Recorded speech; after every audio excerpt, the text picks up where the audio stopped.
Topiknya tidak biasanya, sebab dari dahulu selalu saja ada yang bertanya kepada kekristenan. Apakah Alkitab orang Kristen itu masih asli? Kalau soal keaslian Alkitab kita sudah jawab. Bahwa Alkitab kita sampai hari ini tidak berubah isinya. Tidak ada perubahan. Kalaupun ada persoalan teks di sana, tidak mempengaruhi inti pesan sama sekali. Di seluruh dunia, para ahli kritik teks tidak ada yang ngomong bahwa Alkitab berubah maknanya. Kalau masalah teksnya ada, tapi tidak berubah. Jadi tidak ada masalah dengan keaslian Alkitab. Kalau Alkitab itu asli, pertanyaan berikutnya, apakah di Alkitab Yesus pernah mengatakan, akulah Tuhan, sembahlah aku? Pertanyaannya begitu. Sayang sekali tidak banyak orang Kristen yang bisa menjawabnya, termasuk pendeta. Itu ironi dan menyedihkan loh. Sebab kalau Tuhan yang tidak menyatakan dirinya kepada manusia, manusia tidak bisa mencari Tuhan. Dengan cara apa manusia mencari Tuhan? Tuhanlah yang menyatakan dirinya untuk dikenali. Sehingga manusia bisa mengenali Tuhan. Tuhan itu sudah berusaha loh. Dengan segala cara. Dengan segala macam alat komunikasi. Baik melalui wahyu umum. Yaitu ciptaannya. Maupun melalui wahyu khusus. Yaitu firman Allah. Yaitu Alkitab. Makanya pemazmur ketika melihat ke langit. Pemazmur mengerti. Cakrawala menceritakan kemuliaan Allah. Dari ciptaannya aja kita sudah heran. Tapi kita punya yang lebih. Wahyu khusus, Alkitab. Alkitab ini diturunkan bukan untuk disimpan, dibaca, dan dimengerti. Jangan dibaca buru-buru. Jangan asal baca. Banyak orang asal baca. Supaya mau kebut-kebutan sama temannya. Kalau ditanya, sudah berapa kali baca Alkitab bro? Saya 10 kali. Oh saya dong 15 kali. Weh, mantep kan? Ada yang ngotot. Saya 50. Hebat juga ya. Masalahnya bukan berapa kali. Masalahnya you mengerti apa enggak? Nah itu yang penting. Sebab kalau firman itu ditabur dan dimengerti dengan benar tentunya, maka hidup orang itu berbuah-buah. Ada yang 30 kali, ada yang 60 kali, bahkan ada yang 100 kali. Yang berbuah apanya? Hidupnya. Yang ditabur apa? Firman, bukan persembahan yang ditabur. Jangan dirubah-rubah Alkitab. Kasih perpuluhan nanti dibalas Tuhan 30, 60, 100, salah itu. Tidak ada ayatnya. Belajar yang benar. Karena Tuhan Yesus berkata begini, kalau engkau benar-benar mengasihi aku, engkau akan melakukan seluruh perintahku, seluruh firmanku, seluruh kehendakku, seluruh Alkitab dibaca. Diartikan yang benar, jangan diartikan suka-suka. Sebab kalau orang mengartikan suka-suka, artinya kau tidak cinta Tuhan. Biar kau ke gereja, biar kau pendeta sekalipun. Kau tidak cinta Tuhan. Kau ngerubah-ngerubah kitab suci. Ya. Oke. Pertanyaan intinya adalah apakah Yesus pernah mengkonfirmasikan dirinya bahwa ia adalah Tuhan atau Allah?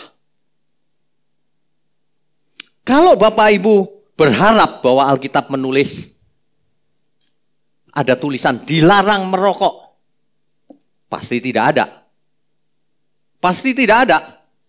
Tapi apakah boleh merokok? Alkitab jelas mengatakan, tubuhmu bait Roh Kudus, bait Allah.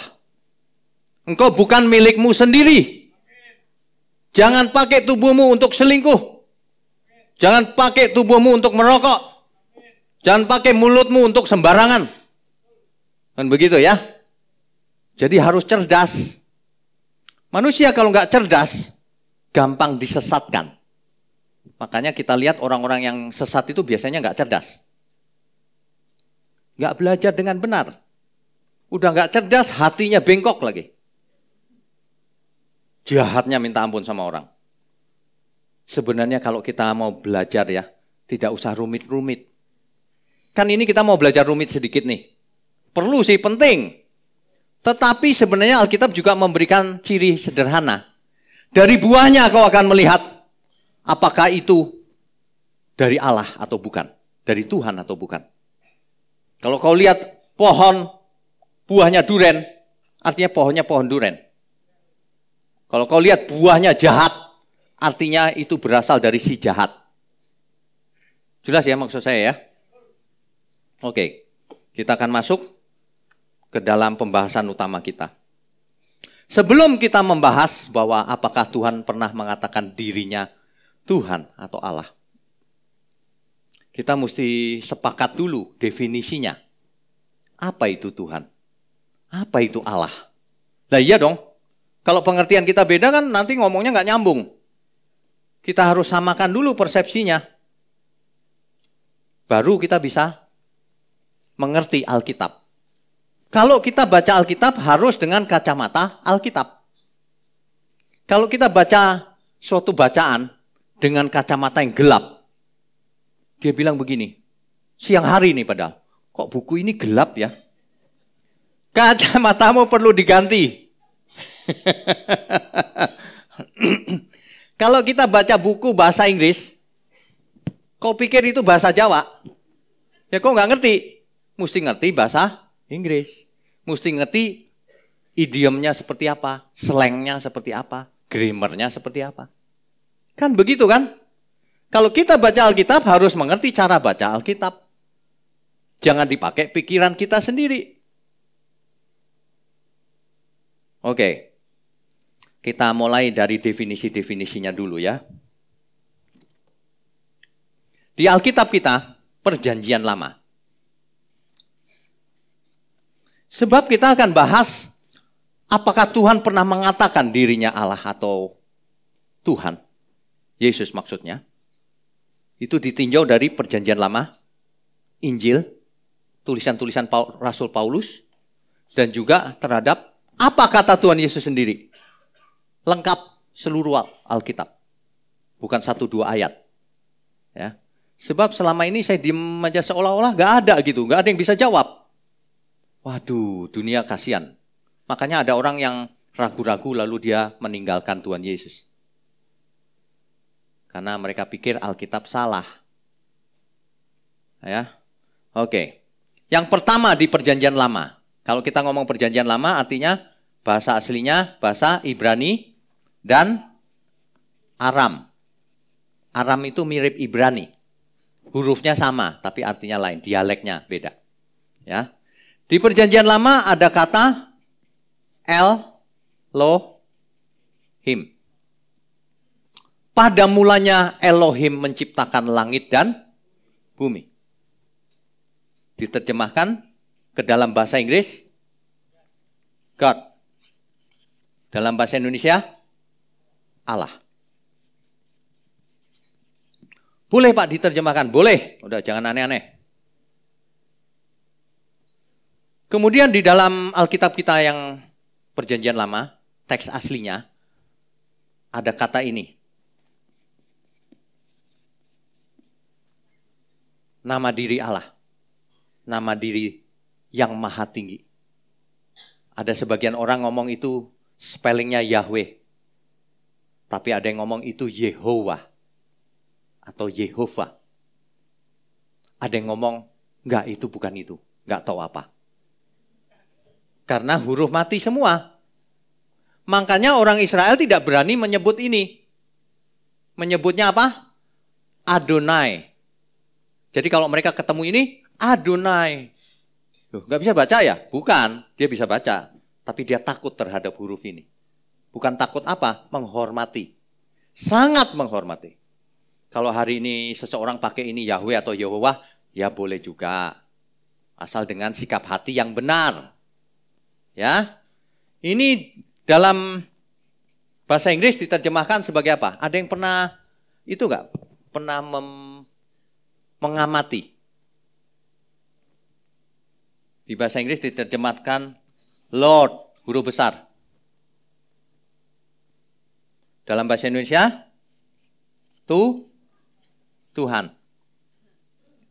Ini biar tahu dulu terminologinya. Karena kalau nggak tahu terminologinya campur baur gitu. Antara Allah, Tuhan, dan semua bingung gitu. Biar tahu dulu ya. Tapi ada kasus di mana muncul dua, Adonai Yahweh. Ini dipanggil Adonai ini sebenarnya. Adonai. Adonai itu kalau terjemahan bahasa Inggris, Lord, huruf kecil. Atau, ini U-nya besar, H-nya besar, A-nya besar, N-nya besar, Tuhannya besar. Terjemahan bahasa Indonesianya. Kalau yang ini baru begini. Untuk membedakan maksudnya. Jangan semua diterjemahkan sama.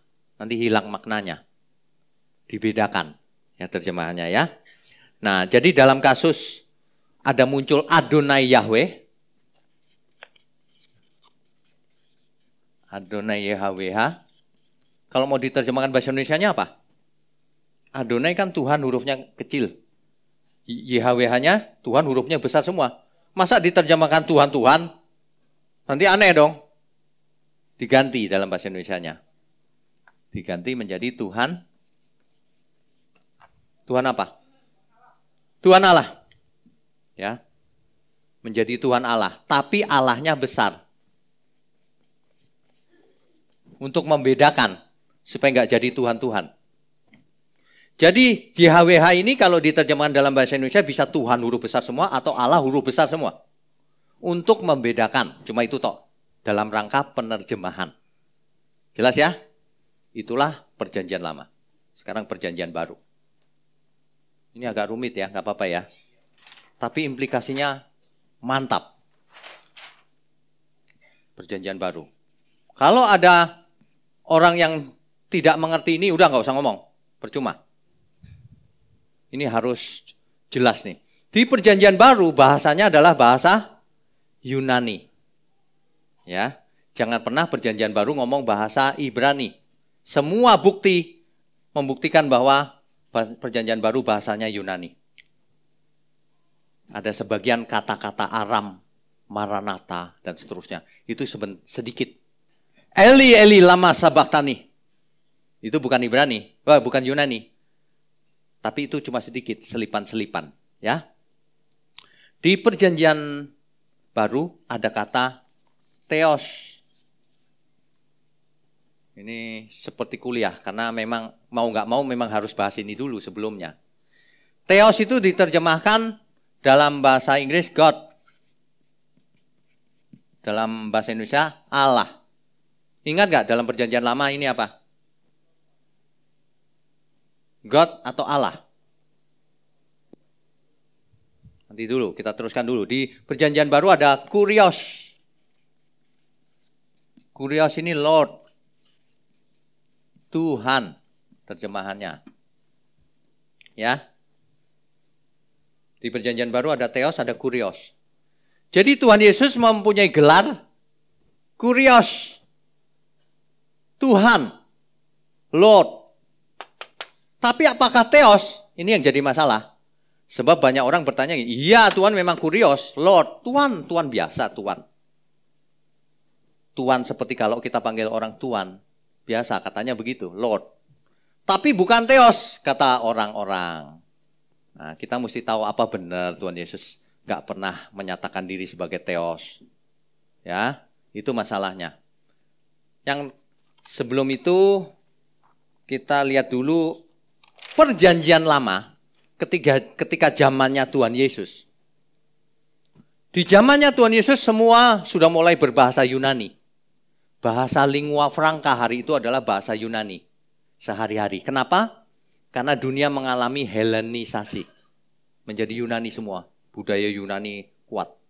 Orang-orang Israel mulai kehilangan kemampuan berbahasa Ibrani. Kecuali yang ada di Bait Allah. Kecuali imam-imam mungkin masih bisa. Jadi terjemahan perjanjian lama aslinya masih Ibrani hari itu. Cuman karena semua banyak yang berbahasa Yunani, maka perjanjian lama diterjemahkan menjadi bahasa Yunani. Namanya Septuaginta.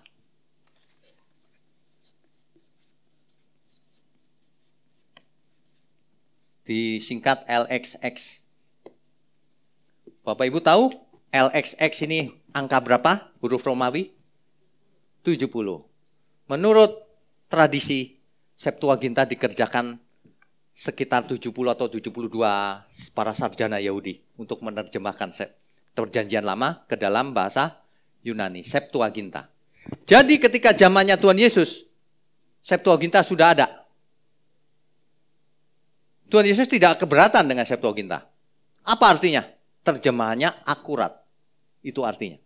Sebab kalau ada terjemahan yang salah, pasti Tuhan Yesus mau benerin, mengoreksi. Tidak pernah ada catatan Septuaginta dikoreksi, gak ada. Di zaman itu semua diterima. Kalau ada orang Yahudi yang tidak setuju, itu karena mereka kepentingannya agama Taurat. Bukan karena terjemahannya salah, bukan. Ya, oke. Ini cukup rumit nih. Nah, di Septuaginta, Elohim diterjemahkan menjadi Theos. Ingat gak tadi? Elohim jadi Theos. Maksudnya apa? Allah. God. Allah. Gitu kan? Itu kesimpulan tuh di Septuaginta. Lalu YHWH atau Adonai diterjemahkan menjadi Kurios atau Tuhan. Lord atau Tuhan. Nah, udah. Terminologinya sampai di sini dulu.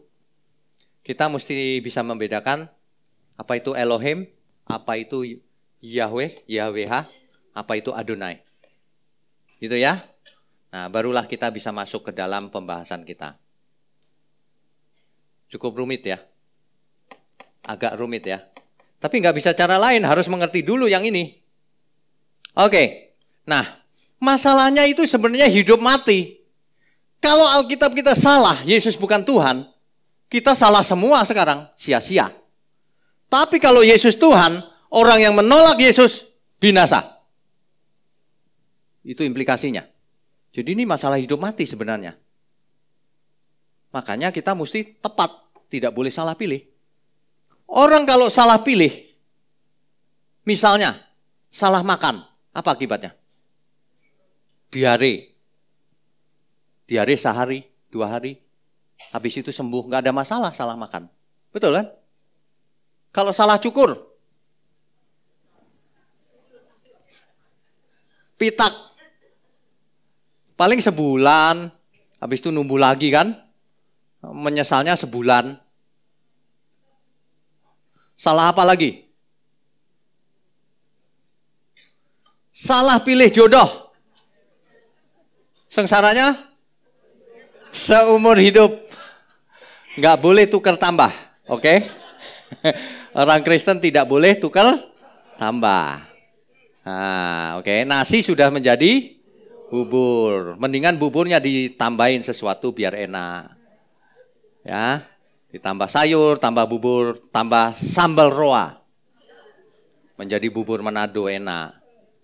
Maksudnya suami istri sama-sama bertobat. Mulai hidup baru lagi. Pasti mantep. Amin gak? Enak hidup di dalam Tuhan itu. Ya. Oke. Nah, sekarang apakah Alkitab, kita balik ke persoalan utama. Apakah Alkitab mengatakan bahwa Yesus itu bukan cuma Tuhan, tapi Allah, Theos. Bukan cuman Adonai atau Kurios. Ini masalah memang. Keberadaan ayat-ayat itu dipertanyakan terus. Memangnya ada? Ada nggak Bapak Ibu? Ada yang tahu nggak ada apa nggak? Banyak orang ngomong ada, tapi kok suruh nunjukin yang mana ya? Oke, sekarang kita buka Ibrani 10 ayat 1 dulu. Di dalam hukum Taurat hanya terdapat bayangan saja dari keselamatan yang akan datang. Dan bukan hakikat dari keselamatan itu sendiri. Bukan, cuma bayangan. Karena itu dengan korban yang sama yang setiap tahun terus-menerus dipersembahkan, hukum Taurat tidak mungkin menyempurnakan mereka yang datang mengambil bagian di dalamnya. Hukum Taurat itu kenapa ya? Persembahannya tiap tahun. Diulang terus. Kenapa? Karena tidak bisa lunas. Ngerti gak? Karena itu cuma cicilan. Persembahan itu cuma cicilan. Jadi waktu orang mempersembahkan, dius gitu. Hutangnya ditunda sampai tahun depan. Tahun depan bayar lagi. Tahun depan lagi. Sampai kapan? Sampai Sang Mesias datang. Itu pengertian mereka. Jadi sebenarnya perjanjian lama, seluruh perjanjian lama sedang menanti-nantikan Mesias supaya semuanya beres. Supaya nggak ngulang-ngulang terus. Sedang menantikan Mesias. Seluruh perjanjian lama isinya tentang Mesias. Sejak kejatuhan manusia ke dalam dosa, manusia menantikan Sang Mesias yang dijanjikan itu. Itulah sebabnya ketika Adam jatuh dalam dosa, Allah kita sungguh luar biasa. Langsung keluar nubuatan bahwa keturunan perempuan ini akan meremukkan kepala si ular. Itu nubuatan pertama kali itu. Artinya akan datang yang menghancurkan pekerjaan iblis. Yang menyelamatkan manusia. Juru selamat. Tidak ada seorang pun yang bisa selamat tanpa juru selamat. Dengan cara apa manusia menyelamatkan diri? Tidak mungkin. Dengan cara berbuat baik, kau tuh sebaik apa? Coba kita ngaca diri sendiri, bercermin. Sebaik apa aku bisa diajukan ke surga itu? Ngomong aja jahat. Ya kan? Ngomong aja jahat. Mau ke surga lagi. Bayar pakai apa? Makanya Tuhan datang sebagai juru selamat. Oke? Nah, sekarang kita tahu bahwa ada seorang nabi yang bernama Yesaya. Nabi Yesaya hidup sekitar 700 tahun sebelum Kristus. Sebelum Kristus loh, 700 tahun. Apakah Nabi Yesaya mengenal Kristus? Tidak, belum inkarnasi. Tuhan belum melakukan inkarnasi. Yesaya 700 tahun sebelum Kristus. Jadi, belum mengenal Kristus. Kalau timelinenya begini, ini tahun 2018. Di sini Kristus salib sekitar 30. Di sini hiduplah Yesaya sekitar 700-an sebelum Masehi. Yesaya. Nabi Yesaya banyak bernubuat tentang Sang Mesias. Coba dibaca di rumah nanti. Ya. Contohnya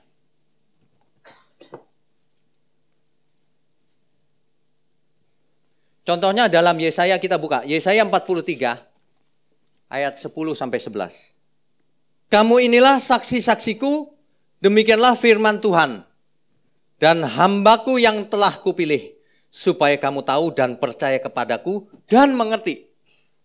Bahwa aku tetap Dia, sebelum aku tidak ada Allah dibentuk, dan sesudah aku tidak akan ada lagi. Akulah Tuhan, dan tidak ada juru selamat selain daripadaku. Jelas ya? Akulah Tuhan, tidak ada juru selamat selain daripadaku. Tuhannya huruf besar semua. Ingat itu. Akulah, Tuhannya huruf besar semua. Akulah YHWH. Akulah Yahweh. Sang juru selamat. Tidak ada juru selamat selain daripadaku. Jelas ya? Jadi juru selamatnya adalah Yahweh. Mesias. Ayat ini mau bicara tentang itu. Akulah Yahweh, tidak ada juru selamat selain daripadaku. Gak ada Mesias selain Yahweh. Ayat itu tuh.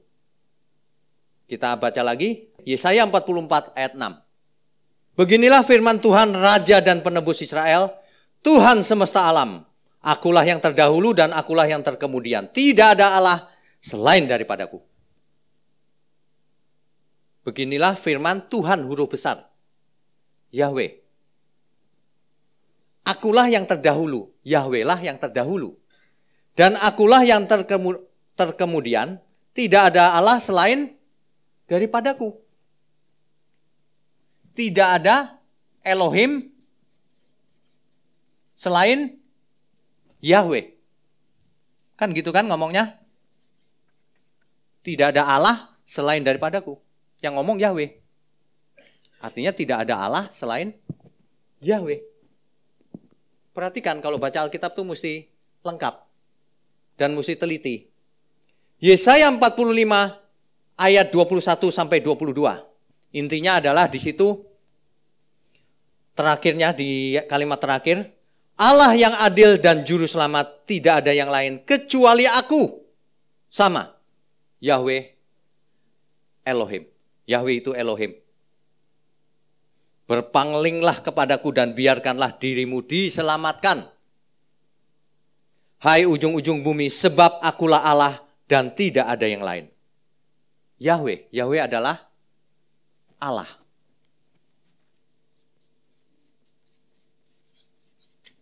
Ini kata Alkitab loh. Ya. Oke. Tuhan begitu ngotot memperkenalkan dirinya. Supaya apa? Supaya kau bisa mengenali aku. Supaya jangan ada yang binasa di antara kita. Amin ya. Allah begitu mengasihi lu, masa kau nggak ngerti sih? Waduh, banyak loh ayatnya, nggak cuma satu. Tapi itu bukan Kristus, Pak. Itu zaman perjanjian lama. Gitu kan? Nggak apa-apa. Ini kan nubuatan. Yesaya mungkin tidak tahu siapa Mesias. Tapi Yesaya menulis nubuatan ini. Bahwa Mesias itu Yahweh sendiri. Gitu ya. Oke. Bahwa tidak ada, artinya apa sih kita baca ini tadi? Bahwa Yahweh adalah Mesias. Bahwa Yahweh adalah Allah. Jadi Yahweh itu Mesias, ya Allah. Jelas ya? Jadi kalau kita ngomong Mesias artinya Allah. Yahweh ya Mesias, ya Allah. Itu kan ayat-ayat ini bicara soal itu. Tidak ada yang lain. Cuma dia. Cuma satu-satunya dia. Gitu. Jadi siapa yang dimaksud oleh Yesaya? Tidak ada yang tahu hari itu. Sebab Yesaya belum tahu. Itu adalah nubuatan. Ya. Suatu hari Yohanes mencatat kejadiannya. Kita baca Yohanes 4 ayat 25 dan 26. Jawab perempuan itu kepadanya, aku tahu bahwa Mesias akan datang. Kan sedang dinanti-nantikan Mesias itu. Aku tahu si Mesias akan datang gitu. Tahu.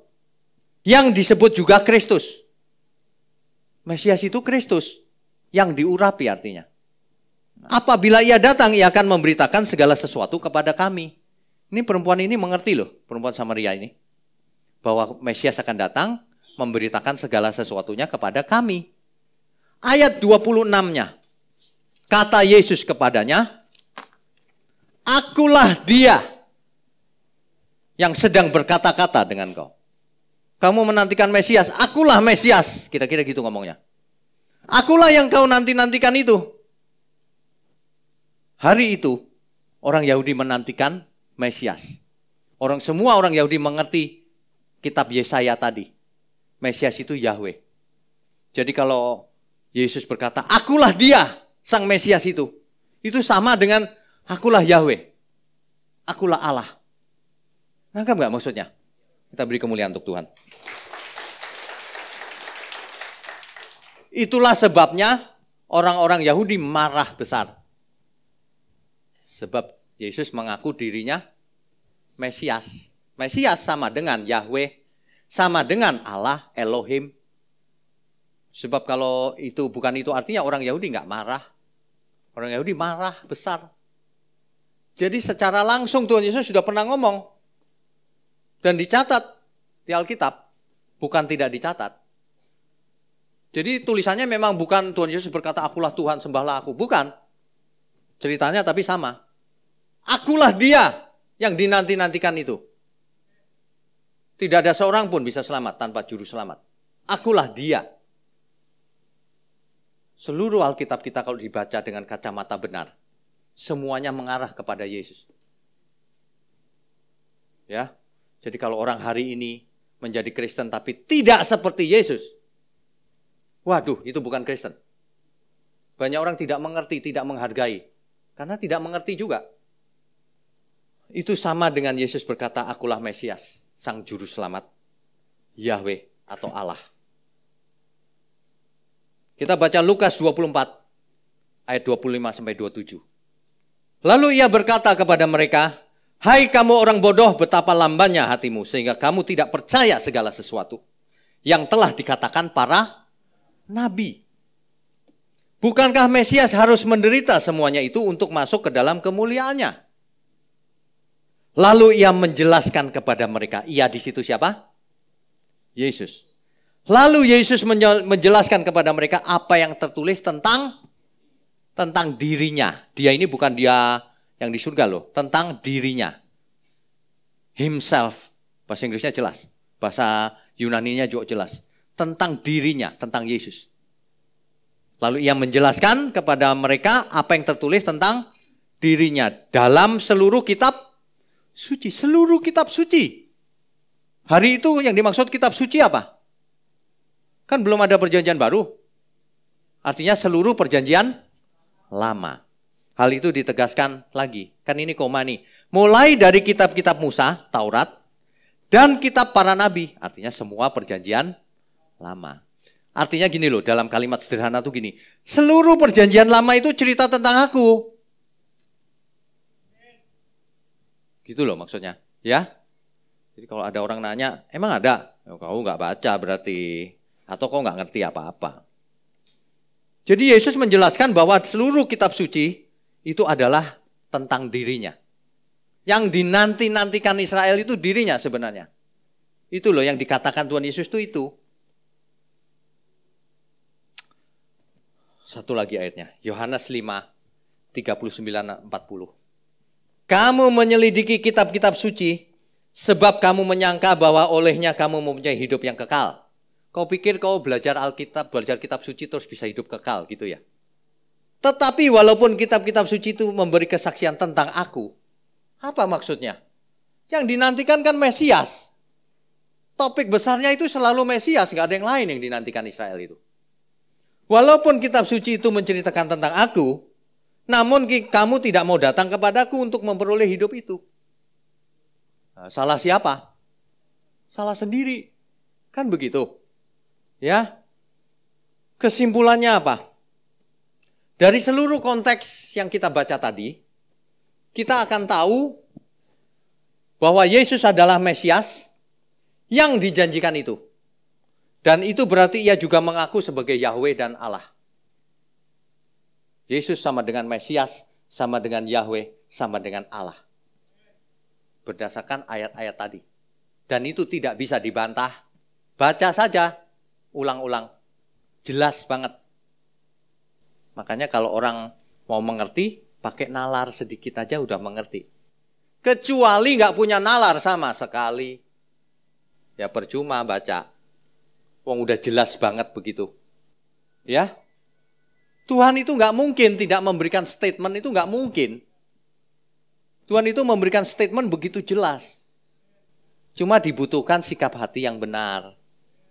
Kalau orang kacamatanya kacamata setan, dia melihat setan semua, padahal kacamatanya yang setan. Kalau kacamatanya bening, kalau hatinya bersih, maka dia akan melihat kebenaran. Berbahagialah orang-orang yang suci hatinya, karena ia akan melihat Allah. Kita beri kemuliaan untuk Tuhan.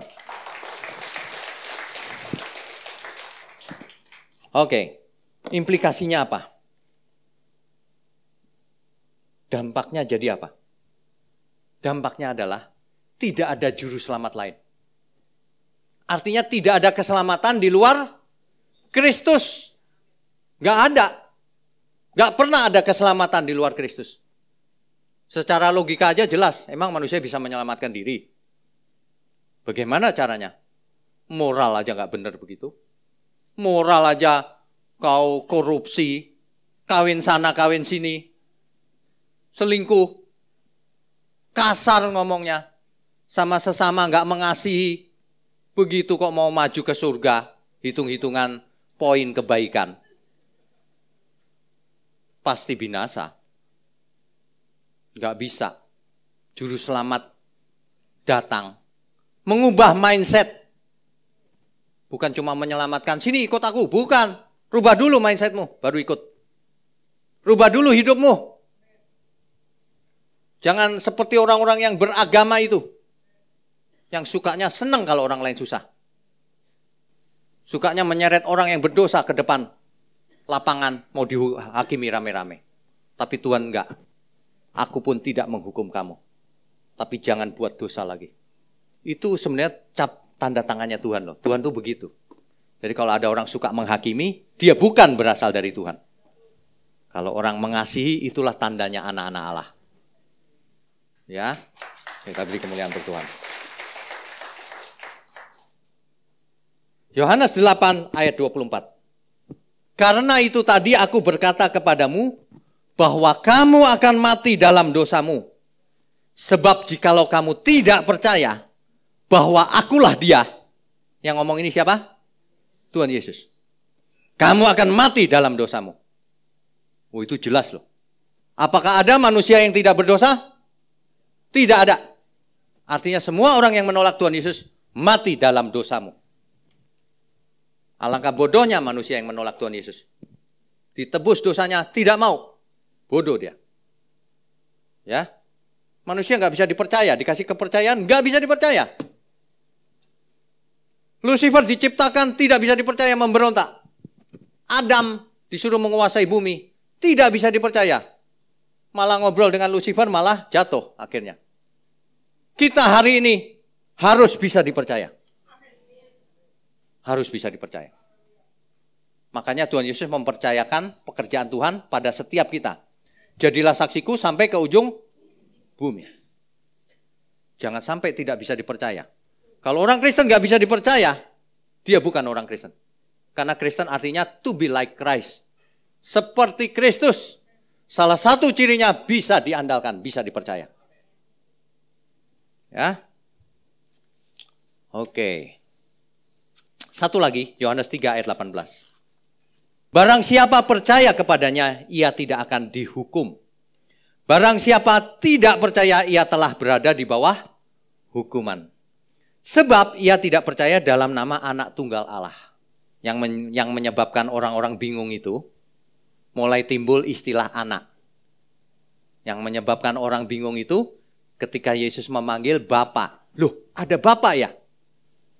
Topik itu khusus di Tritunggal. Kapan-kapan kita akan bahas. Hari ini bukan itu. Ya. Jadi kita harus selalu berdengung. Nubuatan Yesaya itu. Akulah Yahweh. Dan tidak ada juru selamat selain daripadaku.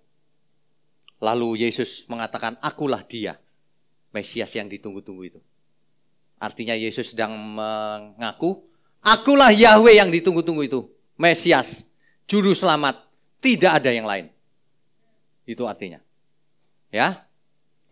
Sekarang yang kita sudah bisa ambil kesimpulan tadi adalah, ternyata Alkitab itu jelas. Komunikasinya jelas. Tidak bisa dibantah. Kecuali orang yang tidak jujur. Baca dengan sederhana, gak perlu ilmu tinggi-tinggi. Karena Tuhan tidak menginginkan seorang pun binasa. Makanya, Tuhan berkata, hukum yang terutama nomor 1 ditaruh di nomor 1 itu, jangan ada padamu ilah lain di hadapanku. Jangan ada. Itu diterjemahkan dalam bahasa Inggris. Don't make for yourself an idol. Jangan membuat bagimu idola, suatu idola. Jangan kau mempunyai idola lain selain aku. Sebab kamu akan menjadi seperti idola itu. Makanya orang yang idolanya film Korea, nanti rambutnya lama-lama kayak bintang Korea. Jangan kau punya idola lain. Sebab kau akan seperti dia nanti. Idolamu harus seperti aku, kata Tuhan. Supaya kau mirip aku. Like father, like son. Ngerti ya maksudnya ya? Hukum itu diberikan supaya kau mirip aku. Bukan mirip yang lain. Bukan mirip tetangga. Ingat gak kejadian? Manusia diciptakan menurut gambar dan rupa supaya mirip Allah. Di Pemazmur menulis di Alkitab, manusia diciptakan hampir sama seperti Allah. Kalau hari ini manusia hampir sama seperti setan. Salah siapa? Salah dia sendiri. Kenapa kau punya idola lain? Perhatikan baik-baik. Manusia itu idolanya siapa? Dia bisa seperti idolanya. Ya, itu jelas tuh. Jadi kalau kita lihat sekeliling kita, kenapa dia begitu? Oh, idolanya sih itu rupanya. Gitu loh maksudnya. Ya kan? Kalau idola Tuhan Yesus, oh seperti Yesus dia. Gitu loh. Itu wanti-wanti Tuhan. Selalu ditaruh di nomor 1 hukum itu. Jangan ada padamu ilah lain. Aku murka. Aku Allah yang cemburu. Nanti kau mirip tetangga. Kau anakku. Kau harus mirip aku. Gitu loh maksudnya ya. Aduh, Tuhan itu kadang keras. Tapi kerasnya dalam rangka mengasihi. Jadi bukan tanpa alasan kalau Alkitab berkata, roh yang ditempatkan Tuhan dalam diri manusia. Diingininya dengan cemburu. Maksudnya, ayo itu punyaku, milikku. Kau harus seperti aku. Ya, jangan ada idola lain. Mulai hari ini, di komputer otaknya ini dihapus semua idola.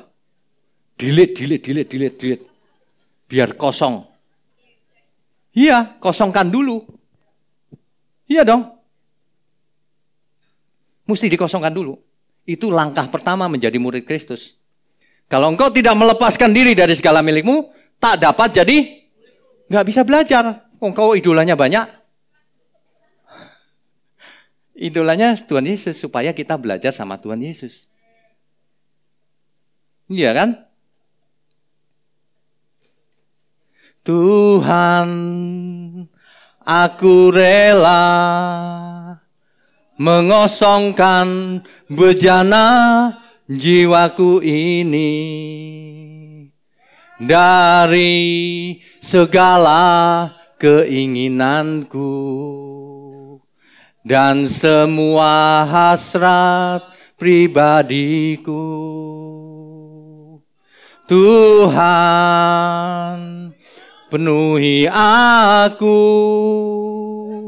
dengan gairah surgawi nan suci,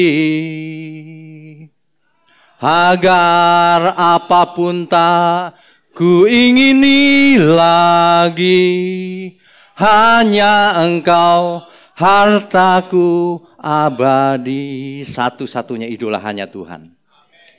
Supaya waktu kita pulang kita ketemu idola kita. Saat ku pulang menghadap Bapa, hanya Engkau yang ku miliki. Kerinduan hatiku, kehausan jiwaku, dapat ku memandang wajah-Mu. Yang penting ketika kita pulang, sudah mirip Tuhan atau belum? Sebab kalau nggak mirip, Tuhan bilang, aku nggak kenal kamu. Kau pasti idolamu sih itu, bukan aku. Itu, idolamu dunia ya? Nah, ditanya Tuhan, soalnya kau mirip dunia. Bulat. Dunia kan bulat. Maksudnya apa sih itu? Ya, jangan salah pilih juru selamat. Ingat, kita ingat terus. Kita itu umat yang beruntung. Kita umat pilihan. Sedang dinantikan oleh Tuhan. Harus mirip aku, kata Tuhan. Ya, harus mirip aku. Amin.